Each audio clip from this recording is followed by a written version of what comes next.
Hello, hello, and welcome back to the Furry President Podcast. This is your furry president of time and space, Neil Fox, and with me as always is my wonderful partner in love and in life, Link Labrador. I have some wonderful news for you today. Today is a new day, and it is a day that you can make into whatever you choose. Now, what is our topic for today, my love? Our topic today is conspiracy, and was the riots last year planned, naturally made, or a little bit of both? Okay, so let's be more specific. Which riots in particular? Because there were a lot of different riots. Just the whole riot season. Yes, dear. Which ones? Are All you talking of about them. January 6th? Are you talking about Black Lives Matter riots? Are you Black talking Lives about... Matter riots. Okay, so, here's the next question. When you say planned, I mean, obviously, they planned to have an event. Yes.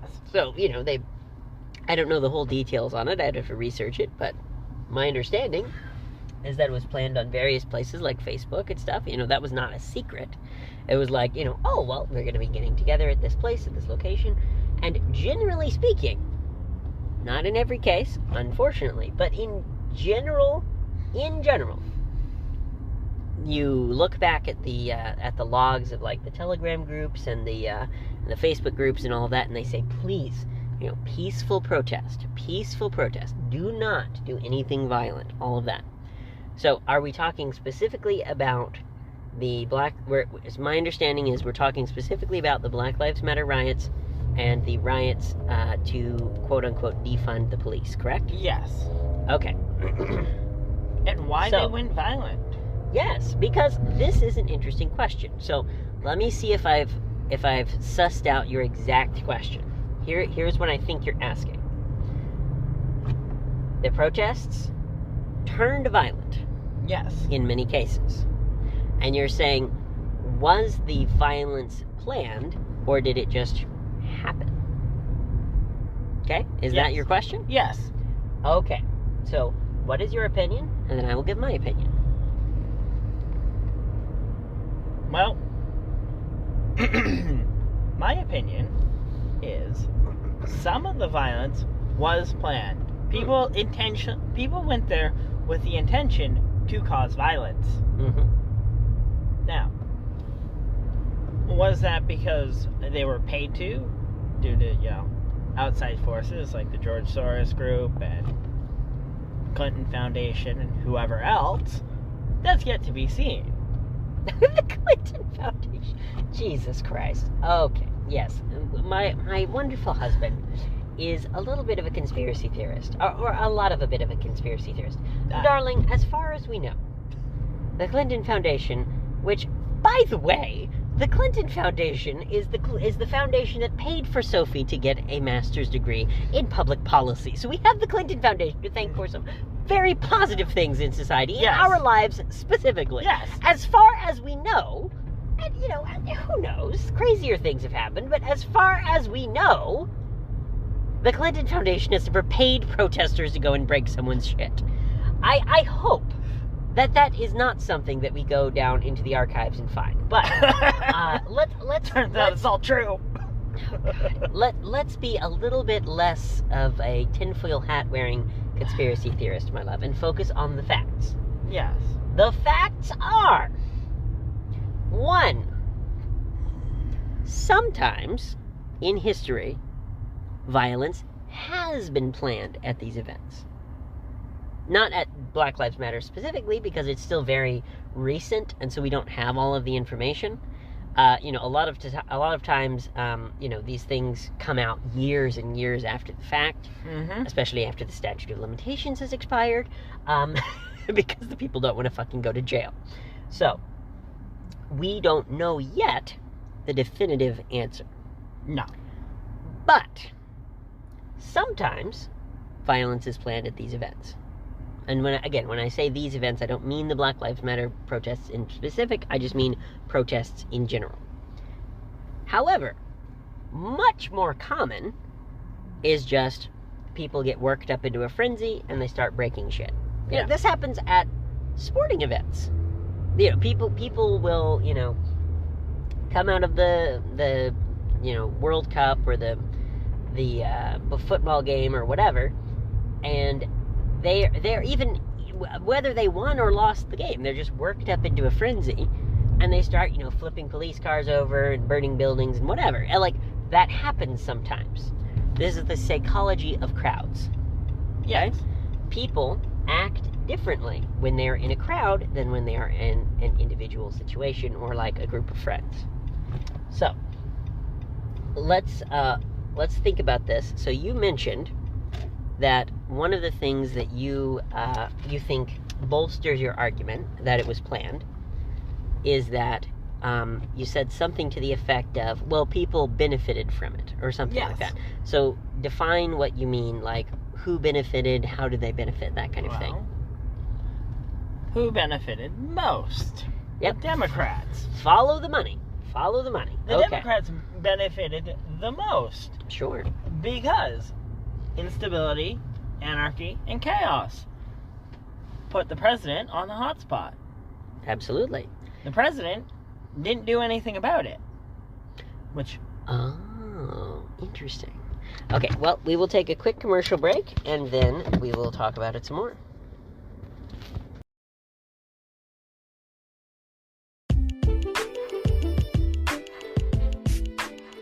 Okay, so you just asked the question, what do we do if a riot breaks out in D.C. or anywhere else that we are, right? Yes. Okay, so this is an interesting question, and it's somewhat related to what we were talking about earlier today on the podcast, of why do riots break out? But let's answer this question first, since it's on your mind. Yes. Okay? So, first thing that we do, start recording, both audio and video. This is one of the reasons why we have the little point-and-shoot cameras as well, because we want to make sure that we record as much as possible. Yes. In addition, you want something that is easy for the protesters or the police to confiscate from you.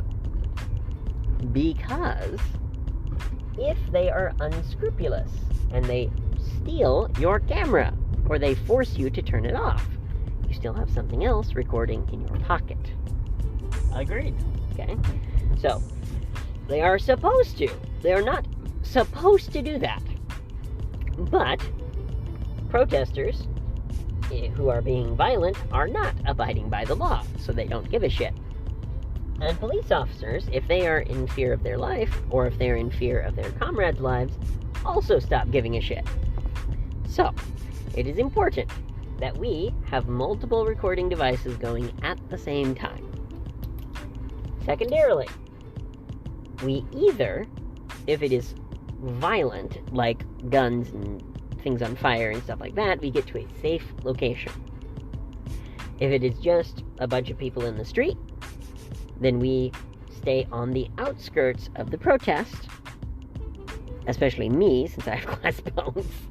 We stay on the outskirts of the protest and we interview people on the outskirts. We do not want to be in the very middle of it unless it is safe to do so. Yes. Probably what I would recommend is, let's say, for example, we're filming or recording the podcast in front of the Washington Monument, and there's like a big protest that we see happening.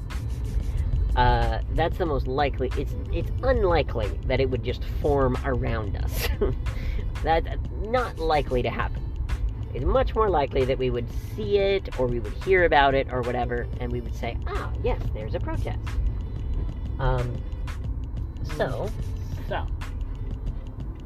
we would start recording, and we would go into the, there it is on our left, rotate, and, just walk in, pick it up, and walk out? Pretty much. Okay. And that is what we would do, and we will stop our podcast there for now.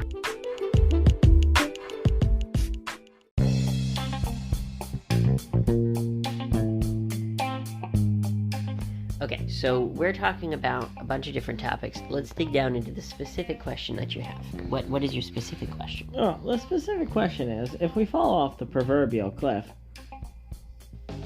who benefits by not fixing the situation? Excellent question. So, here is here's the way that I see it. And I understand that many people see this differently, but this is the way that I see it. Either things stay relatively the same and we improve gradually, as we have been doing for many, many years. I mean, no one who is, let's say, black, for example, no one would want to go back and live in the 1940s. No. No one would want to go back and live in the 1840s. No. We have clearly an upward trajectory in terms of civil rights, in terms of human freedoms, in terms of economic output, in terms of material goods. I don't know anyone, despite all of the evils of the internet, I don't know anyone who'd be like, oh yeah, let's go back to the way that it was where, we had 7,000 people typing at every major corporation, just typing letters to people. Yeah, that's a very efficient system. Oh, absolutely. Gives everyone jobs. Oh, God. But,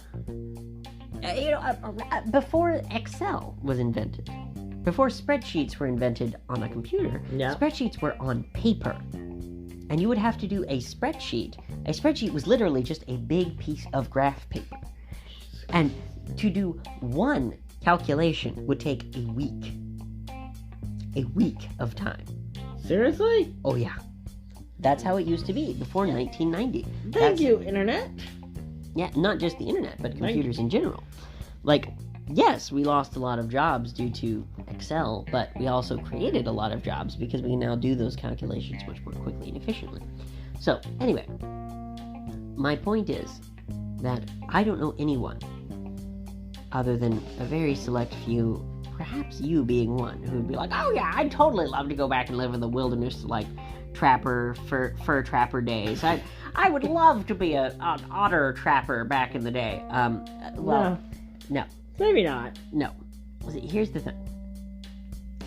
People assume that whatever is happening in their life at the moment is normal. That is just how the human brain works. Yes. People who live in North Korea think it's normal. People who live in Soviet Russia thought it was normal. People who lived in Mao Zedong's Great Leap Forward, they thought it was normal because that's how human beings work. Yes. People do not say, yes, this is very, very strange, and I'm going to just, think all the time about how strange it is. No, that's not how people work.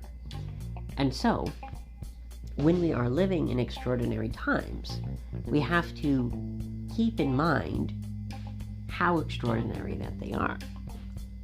And so, like I said, either we're going to go on an upward trajectory, or we're going to fall off a cliff, and we might fall into civil war. We might fall into economic depression. We might fall into some type of huge disaster, and it could be a natural disaster. It could be, just a major, giant, Category 7 tornado or whatever. There's not COVID. COVID, right? COVID, but on a more immediate, massive scale. Because COVID 2, electric boogaloo. Oh God, I'm sure something like that is coming. But the zombie apocalypse is coming. It's fine. But so your question is, who benefits, right? Yes. Okay. So there's a saying. It might have been Churchill. I don't remember. It was some famous person said, "Never attribute to malice what you can attribute to stupidity." Good point. So, what happens every time there's a crisis? The rich get richer, the poor get poorer. What happens when there's peacetime? The rich get richer, the poor get poorer. Yes. What happens when we don't actively fight as a class? And I need to be careful on my language because people sometimes get upsetty about, oh well, you can't say that and blah blah blah. I'm talking about classism. Okay. Yes. So when I talk about class, I'm not talking about skin color, gender, whatever. I'm talking about social class. So poor, middle class, rich. Okay. There are always going to be more poor and middle class people than there are rich people. That's the only way that capitalism exists. Now, what changed in the 1800s and 1900s? What changed to make the middle class exist? there were a lot of different social changes, but one of them was, for example, the Social Security Administration. God bless the Social Security Administration. There was a huge problem with poverty in America of old people. Mm-hmm. Old people, 80 years old, can't work anymore, have bad arthritis, just cannot pick up a shovel anymore. A lot of the jobs back then were working on the farm. Just cannot pick up a shovel anymore. And so there was a huge issue of just people being destitute. As people with nothing. And we said, okay, well, we're just going to decide as a country that we're just going to give them money. And what do you know? Old people now are the wealthiest class of society. Old people now, instead of being destitute as a class, they are wealthy as a class. What do you know? If you just take money and give it to people, it solves poverty. Who would have thought? So, who benefits? The people who benefit are the people who exercise their power. The people who benefit are the people who exercise their power. If people get together and they organize for labor, then wages go up. Yes. If people get together in, back smoky rooms in Washington, D.C., and they organize to get more money for their military installations or whatever, then the rich people who own those, military contractors. Oh, well, yes, Senator, give us $7 billion to this military contractor, and we'll give you this, whatever votes you wanted. If those are the people that are organizing and exercising their power, then those are the ones who benefit. Correct. And sadly, it is much easier to exercise power when you have money. But, as Saul Alinsky said, you can either have... there are two paths to power. People or money. Mm-hmm. There is no way that a government can stay in power, that a government can exercise its power if all of the people are not on board with what they're doing. If you have, the same way that it happened in Egypt, for example, or the same way that it happened in various other uprisings that ended colonialism, of, we have 50,000 people in the streets every day. Now, counterpoint would be Hong Kong. The reason why the protests in Hong Kong have not yet gotten what they wanted is because, despite the fact that there are around 5 million people protesting in Hong Kong on a regular basis, there are 1,000 million people in China. Yeah. So, unfortunately, we from an American perspective, we look at that and go, oh my god, 5 million people protesting. That is insane. Well, yes, but China has more than 5 million police officers. Like, you in theory, they could take all of these police officers and have one police officer there for every protester. Yeah. So... Yeah, at what point, it seems like... At what point does Hong Kong just pick up violence as their end option? This is an excellent question. So, under almost every circumstance, violence is not the right answer. Mm-hmm. Because if the government has the power to use violence, and the people do not have the power to use violence, legally, specifically, if it is illegal for the people to use violence, and is legal for the government to use violence, then in almost every case, the people using violence is just going to turn out badly. Yeah. Because they're going to get shot down, literally, or they're going to get shot down in the public opinion, or both. Yeah. Now, Hong Kong is a very special example because almost never in history have we had, a peaceful transfer of power. Of, yes, we are the British. We're just going to give back this colony to China, and it's going to be China's now. Mm-hmm. Like, it's a very unusual circumstance, and I honestly don't know. I would have to do a lot of research to understand it fully. But my best guess is that the only recourse is to ask the UN for asylum. Mm-hmm. That's, in my opinion, that is the best recourse that these people have. Because if they can get special privilege under the UN, because it is a special circumstance. Like, these people have lived for 100 years under what amounts to English law, and now they're reverting to communist law. Like, this is a really big change in the laws and freedoms and everything that they have. And so, under international law, if you're being oppressed by your government, if you're being oppressed violently, if your rights are being violated, if your human rights are being violated, then you have... Which, newsflash, they are. Absolutely. They are. China's on the Human Rights Council, by the way. Oh my god, what a disgrace. But the point is why have we not ejected China and Russia from the United Nations at this point? Well, we, if possible, want two of the largest the two largest nuclear powers other than the United States. We want them on the United Nations, if at all possible. That's a discussion for another day. Hold on, let me finish. Okay. It would not be easy. It would not be. And again, I am not an expert in this specific type of foreign policy. I'm sure the Secretary General or the United States Ambassador to the United Nations or whoever, if they would be willing to come on the podcast, I'm sure they could tell us a lot more about it. But in my opinion, the only solution at this point, other than a full-scale war, which, God help us, we do not want. There's 8 million people in Hong Kong, and we do not want them to be literally fighting against the Chinese government, because the Chinese government will win, only because they have 10 or 20 times more people. Not even 20 times. Let's see. They have 1,000 million. So yes, they have 100 times more people. Sorry, I did the math wrong in my head. They have 100 times more people. Of course they're going to win. Yes. Well, they may have 100 times more people, but they're really poorly equipped. Darling, in a land war, the only thing that matters is how many people are on your side. There are very few other factors that matter. Yes, there are factors that matter, including what technology you have, whether you have tanks, whether you have bombs, whether you have nukes, whatever. In a land war, the only thing that matters is the number of people on your side.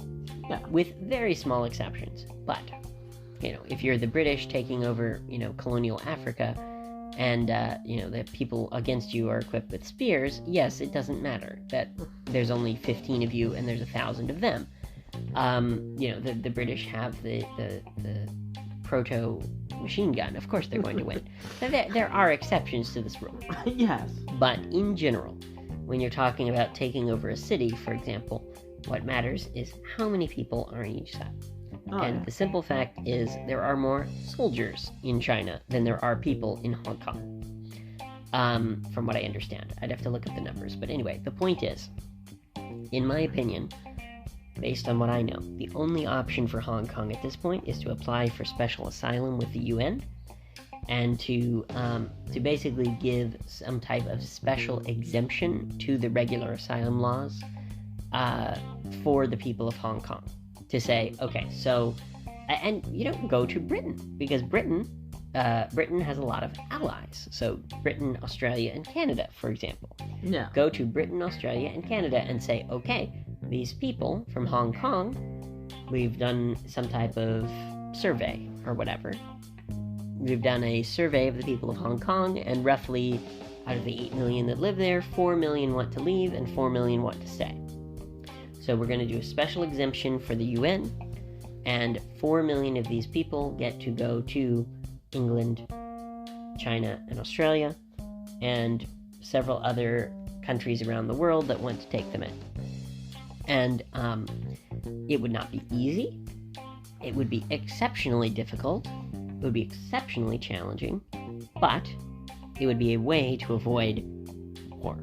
And in almost every case, war is not the answer. Peace and negotiation is the answer. Agreed. Let's go to a commercial break. Yes, a commercial break. I wonder what mattresses will be sold to you today.